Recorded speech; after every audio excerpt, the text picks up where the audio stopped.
Jom kita buka. Ni Uncle Fuad bagi.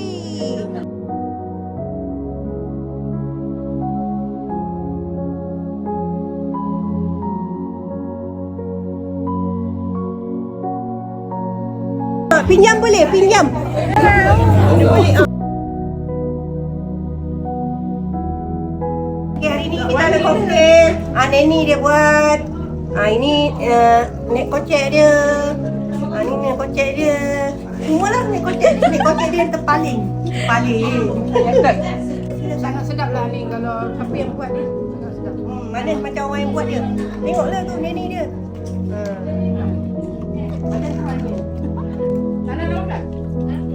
Okey, jom tengok ni. Sedap. Orang dia masak. Miss, say hi. Suka apa? Muah. Suka apa? Oi, Cuba basuh kuat. sedap tak? Malu pula kau. Lagi. Susah nak senyum.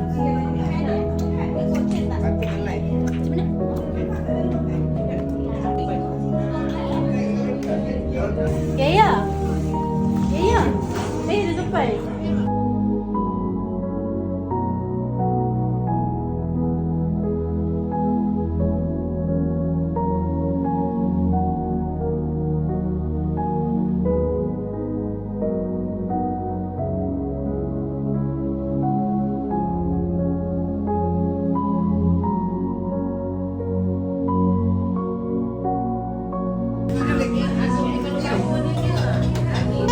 Yalah. Ayam. Hari ini saya mengisytiharkan jamuan ditutup.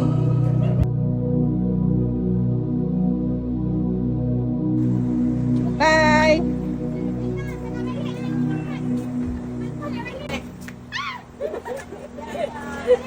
Bye. Kita tak nak balik. Tak tidur.